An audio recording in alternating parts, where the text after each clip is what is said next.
Hi everybody, welcome back to the podcast. This is part 2 of our discussion on the games-based model, the method of coaching that we use at FootTech. If you want to listen to part 1, it should be the one below this in your episode list wherever you listen to your podcasts.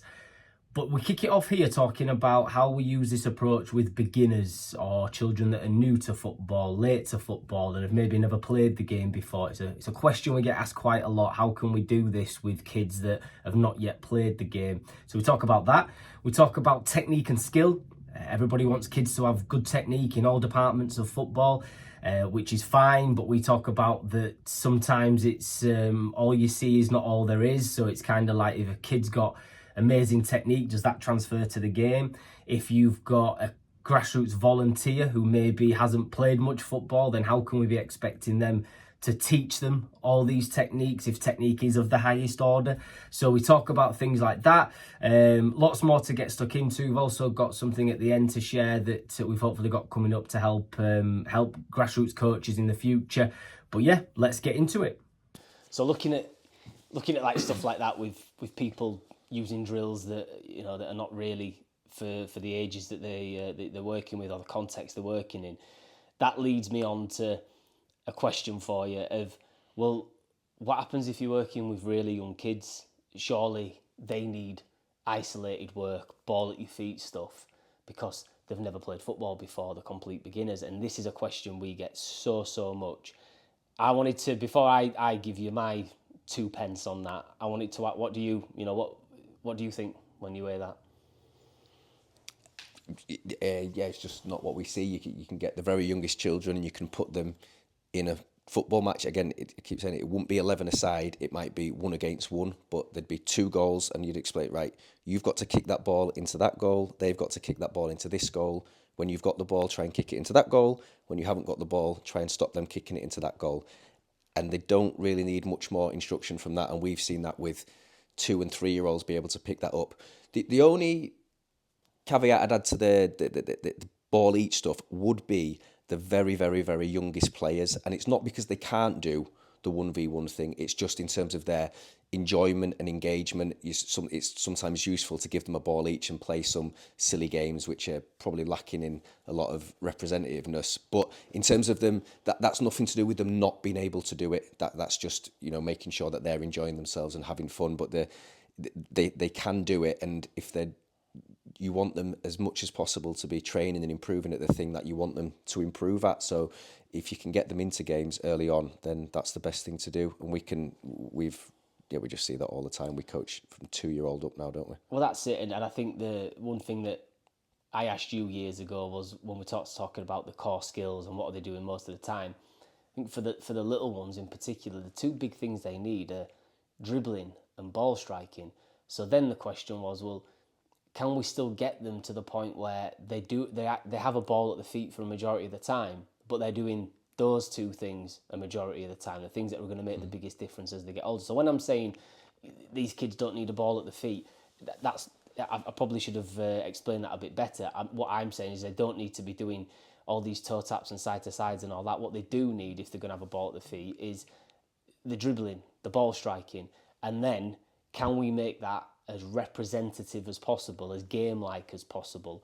And that's when we've looked before at the scale of representative, and we where, okay, well, if we do 2-year-olds, but that's with parent-led stuff, that's a lot of kicking and running with the ball and stuff like that, and the parent sometimes acting as a dummy defender, which just starts to sow some seeds a little bit, even at that very young age, but that's a very different context.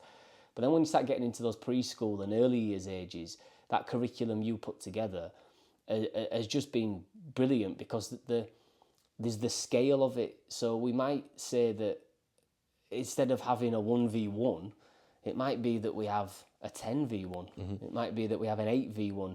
The idea is that a child sees that somebody else is trying to get their ball from them and they've got to react to that. Mm-hmm. So the way that we make that happen is we just make it far easier for the player with the ball than with the player without the ball. And that's what people get so mixed up about this thing, is that, we want to play games based, play as close to the game as possible, but we will have to scale that down but not to the point where It's not football. yeah, Yeah. because that is football. If they have to get in, and one of the simplest drills that we've done with the little ones is we do that, don't we? We have them all with the ball. They have to try and get, but then they have to try and score a goal. They have to see, and there's maybe 2 or 3 goals to aim for with one goalkeeper that's moving side. So then they have to get the head up again to see which goal they're going to go for. The ball's moving. The ball's not stationary. All these things that it's just going to help them then as they get a little bit older. Then we'll start looking at, okay, well, can we play 1v1 now and 2v1 and blah blah blah blah,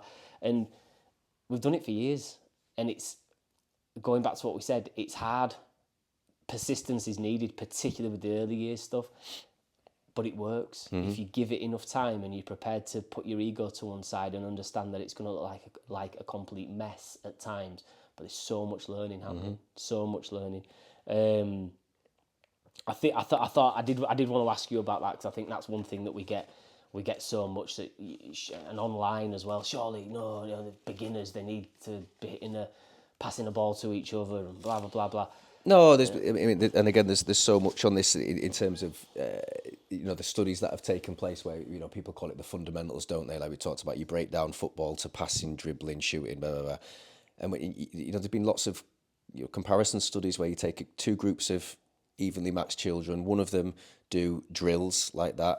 The other one do a games-based approach, and at the end of it, decision-making in the games-based decision-making is always better in the games-based approach.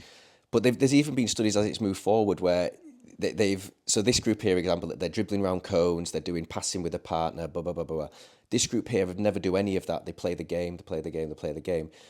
And then there's certainly one study I can think of where at the end of that period, they then tested both groups on the things that the drill group had been doing, dribbling around cones, passing with a partner, blah, blah, blah, blah. They weren't even better at that than the other group. So they've gained nothing extra from it. These lot are just as good at those drills. Why you'd ever want to do those drills, I don't know. But they've also got the game understanding and the decision making, which the drill-based group just haven't got at all because they've not been doing any of that. So it's just a much more effective way to do it. It's a much more enjoyable way for children to learn to play the game as well. It's a much more fun approach to them, and that is not to be undervalued. If the players aren't enjoying what they're doing, then they're not going to continue doing it. So they're definitely not going to improve. And 100%. I think if we went to the park and just let our children go off and play with the football, They aren't pulling out no hurdles. they're not doing hurdles, not doing ladders, but they're not going to just start doing toe taps, side taps, and all that. They're gonna they'll play like we played as kids. How many people listening to this now will have gone to the park and played Wembley doubles as 7, 8-year-olds? Yeah. They want to play against each other because that's the fun part of football. Yeah. I think somewhere along the line, grown-ups have taken over and decided that, no, actually, kids really enjoy this other stuff. There's nothing better than scoring a goal past the goalkeeper after you've just beat a defender. Yeah. And so this is what we're trying to say, but it's, yeah, but what about those beginners? They won't get touches of the ball. Okay. They won't in an 11-a-side or 7-a-side game. So exactly. Get them out of that and that's why we do 3v3, 2v2, 1v1, 2v1, 3v2. That is the main. Since the day we started, that was probably our biggest driver in terms of how we're going to get set up our sessions. How can we ensure that each individual player is going to get the most development? And the answer to that is by having the most opportunities to perform football actions. If I'm playing 11v11, that is 21 other people who might have the ball instead of me. If I'm playing 1 against 1, I'm going to have the ball a heck of a lot of the time. So I'm going to be practicing my dribbling, my shooting, my tackling, all of those things in there. And I've played around that a little while with that. I think this is a simple way for people to understand it. It's making sure each kid is having realistic reps. So as opposed to just repping out loads of keepy-ups, can we rep out some 1v1s and they're having plenty of touch of the ball as an attacker going against the defender and then a defender going against the attacker? Because the thing that we get is, but they won't touch the ball. Well, yeah, they will, because we're going to play these 1v1s, 2v2s, 3v3s. But actually, in some of the other stuff we're going to do, they're going to start with the ball and try to go against the defender, and then they're going to keep doing. So they are getting the touches. And this is what people don't get with the games-based stuff, is that there are ways to engineer it so that beginner player that's maybe coming into football a bit late or what have you, they're still going to get plenty of touches. Because I guess it comes down to the coach as well, and thankfully we're we're big on the training with our coaches and make sure they're aware of this sort of stuff. It's just that. It's just playing around with starting. So the ball's going out of play. Who's going to start with it? Well, I'm going to try and get that beginner player on the ball now because they can start with the ball a couple of touches and then play.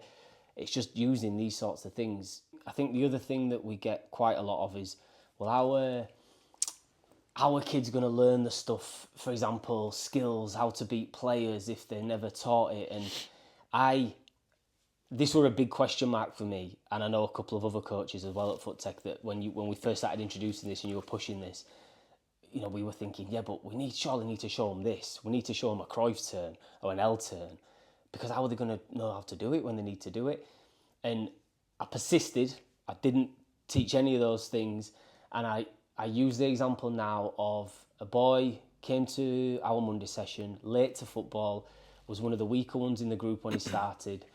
And he just persisted. Came every week. I think we were the only football that he did. And all of a sudden, a few months in, he started to bust out Maradonas, his drag backs, his V-turns. Not once have I ever shown him how to do any of these things. And I know we were the only football that he was doing. But he's doing it without having been taught how to do it. And that's when I started to become even more sold on this stuff, because I was just thinking, hey, it's not that I've not had to teach him this.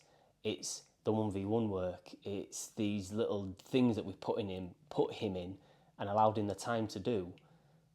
And then here we are. Yeah. So it's been, I think to answer that question for people, you don't need to show them something for them to... No, there's a famous Cruyff quote where he talks about how when he did the Cruyff turn, that wasn't something he'd previously learned or done before. It was just that situation that he was in. That was a functional movement solution to that particular problem. So he was facing away from goal. The defender was coming from a certain angle.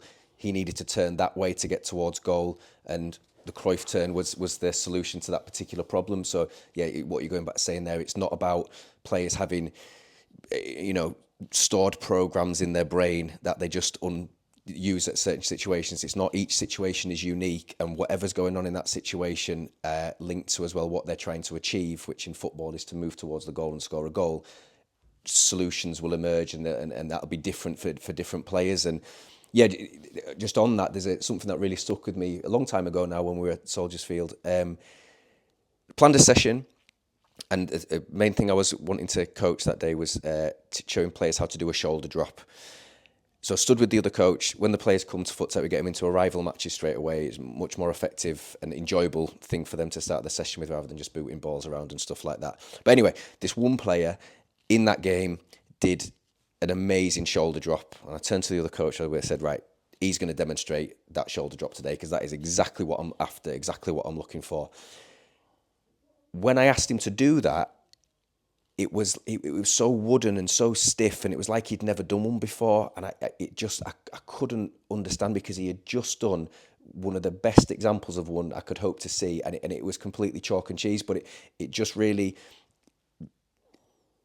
that's what's really one of the things that's made me believe so much in this method. It's not that you've got to teach them everything first, and then they can recall it in a situation in future. It's the constraints that are acting on them at that particular moment are going to lead to a solution emerging, and that was a brilliant example of it. It was one of the best shoulder drops you could hope to see, but when asked to do it in an artificial environment where there wasn't really a need for him to do it, it was me asking him to do it, telling him to do it, it wasn't the same thing. So it just showed me that it was almost an unconscious action. He was in a situation, he had to beat that player, the player was in a certain position, the space was in a certain position, and that worked. Whereas when I was asking him to do it afterwards, it was just unnatural. It was it was not right, and it didn't work. So yeah, we've seen so many examples of that since that moment, but that was something that really, really stuck with me and made me believe so strongly as I do on these things.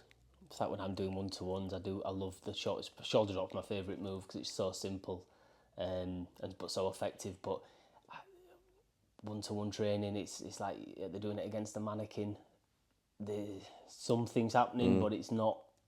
As you say, that little boy was forced to do it because of the environment, and that's the difference. That's the difference. Is just done it automatically.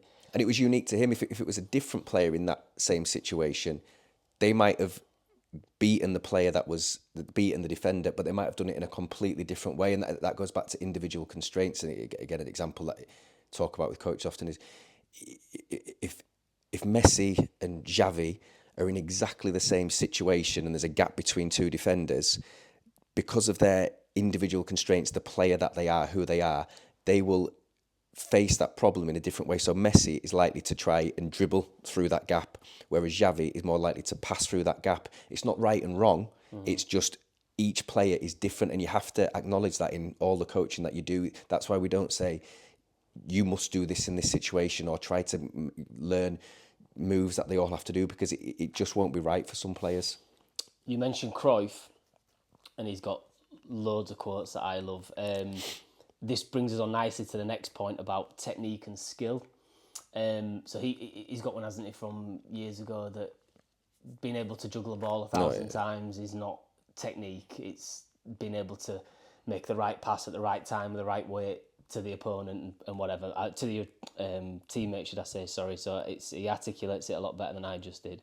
But I wanted to ask you about this, because this is something else that's come from this from all this research and stuff like this technique, which has become again something everyone must have good technique, and she's got great technique. But can you talk about the difference between technique and skill? Well, I've probably just given it almost a reverse example with the boy I'm talking about. I did the shoulder drop. He performed a skill. He applied it in context. He used the shoulder drop to beat a player, whereas what I was asking him to do was to perform it out of context for no real reason other than me asking him to do it. So if you were doing that the other way around, what I planned to do that morning was an activity where they were going to just do loads of shoulder drops because I was asking them to do it in a fake way, with the idea that they would then be able to do that in the game. Being able to do it in context is skill. Doing it out of context, I would say, is technique training, or what a lot of people consider to be technique training. But if it doesn't go from training to the game, then it's a waste of time. And I always talk about technique because my favourite thing. It's not that's too much about how it looks. I think in my mind, it doesn't matter how you get the ball. If you're talking about a pass, you can use a really nice technique and it can look beautiful. Someone else might not look as nice, but if the ball got from A to B at the right time, in the right direction, at the right speed, then that's surely effective technique. It's you don't get points. It's not gymnastics. You don't get points for how it looks. And that's it. And that was the point I wanted to make, was there's no standardised technique in football. And this is the crazy thing when it comes to ball mastery.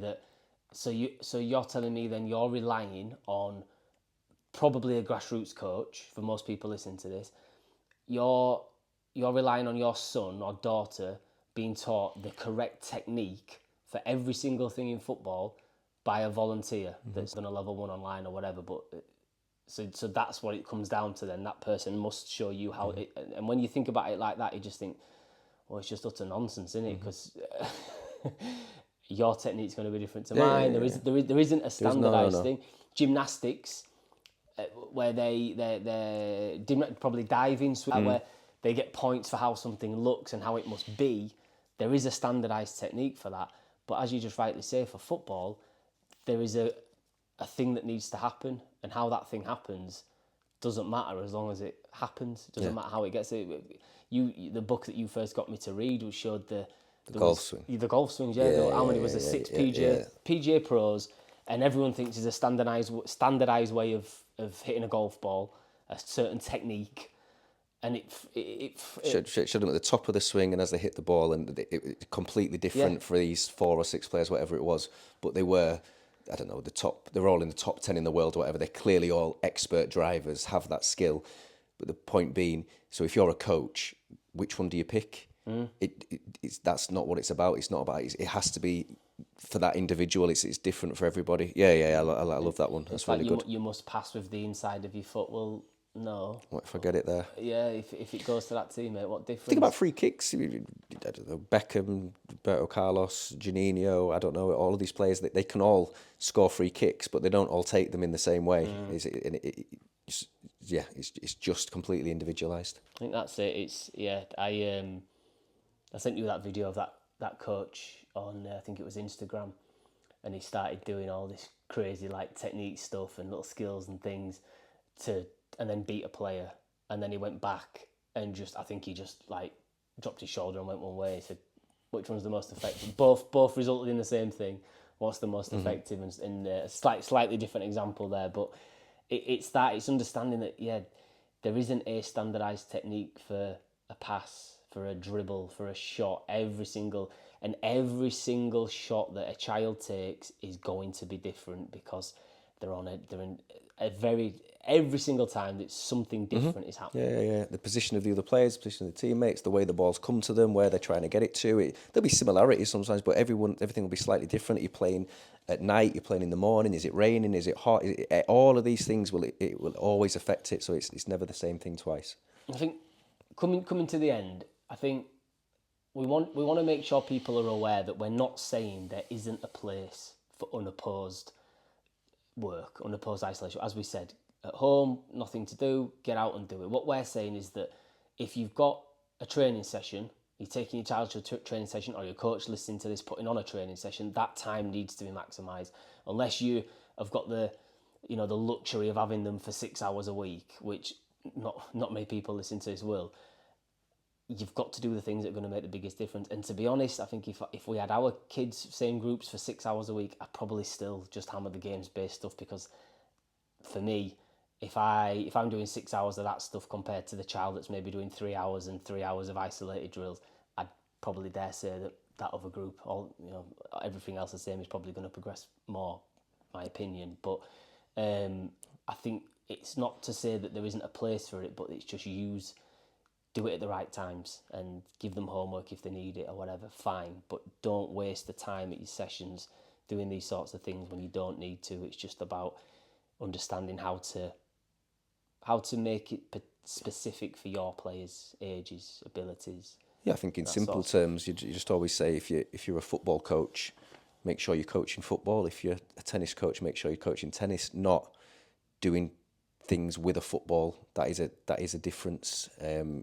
Always think about what the game is and what the game looks like and what they do in the game. That needs to be your focus, not just giving them all a ball and asking them to do things that they're not going to do in the game.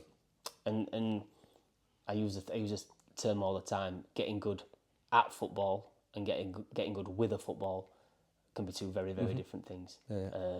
And that's something for parents to think about. I think some things to take away for parents would be,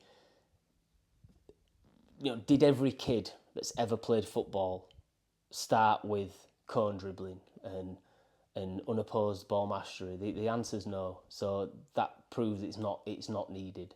You don't need to do that to get good at football. As we said before, you stick some kids in the park, they're going to play against each other. That's the way. That's how we grew up. Think about the coaches that we had as kids. And I mean, I use the term coach. They facilitated football. They put us in a sports hall and let us play. They weren't teaching us how to do a step over or a Cruyff turn or all this sort of stuff. We just ended up playing. We did a lot of the boring drills and all that sort of stuff. So if we were still able to get half decent at football and do some of these things that people think you need to do unopposed, if we've been able to do all these things without that ball mastery element, then that just proves that it's worked. There's a generation of people that have grown up in that sort of environment with coaches not showing them those things. We probably just spent a lot of time in lines waiting for a turn. To be fair, but how many parents listening to this will have been taught tricks and flicks at the football training as kids? Because I certainly weren't. I know you went through the Brazilian soccer schools later in high school, didn't you? Later on, but no, I actually went to a leisure centre, and I do remember learning the six turns. There were six turns in football apparently at one point. It's interesting going back to that. Yeah. But we used to, we'd be playing street football, playing Wembley and all that opposed stuff. That was the way we did it. And, there might be one ball between 20 kids at times. And, somehow professional footballers were still made from those environments. And I think more recently starting to see the rise of the footballer that's going further with things like cage football, massive in London. I know there's a lot of couple of documentaries isn't there on that side of things, and you just watch what they're doing at such a young age, playing in those environments, opposed, and it's massive. Mm-hmm. It's just helping them. So yeah, it's just for parents to understand that and coaches, there's a better way. And we're hopefully putting something together soon for coaches, specifically grassroots coaches, to help them with this, where we're going to provide some resources and drills and activities and things to do, which hopefully will make it really simple and easy to follow. But we'll talk more about that in the coming weeks. Anything else to add, Nick? No, I don't think so. Make sure your children enjoy coming to your sessions, and make sure they're playing football when they're at your sessions. And for coaches listening to this as well, we bang on about it quite a lot, but courses, they don't really teach you a lot of this on the standard courses. But one place where we found for coach education, Football Coach Evolution, has been really good for us, because it goes into this stuff football specific and articulates things really well. So any coach that's listening to this, if you want to find out more, then get on Football Coach Evolution's website. There's books and there's courses and stuff like that to look at. But the guy Raymond Verheyen who runs that, ex coach educator for the Dutch FA. I mean, Barcelona, Man City, Holland. He's done the lot, and listening to how he articulates it and talks about the brain thing and conditioning the brain of young children, it's just helped solidify things a little bit for us, hasn't it? It's just helped us understand things even more, I suppose. So if you are looking for a bit of a bit more info on that sort of stuff, then I'd definitely get into that side of things. I like the thing that he says about how do we make kids better at football, not with a football. And it's playing against each other. It's playing against a child that's going to give you less space and time to make a decision or to do a football action. That's how we get better at football. And when you start, there were just some light bulbs, weren't there, in the last 2 courses that we've done on that side of things. Just like, all this research and stuff is brilliant, but it's like, that's so simple. And it's so true. Right. Thank you for listening. And Nick, thank you very much for your time. My pleasure.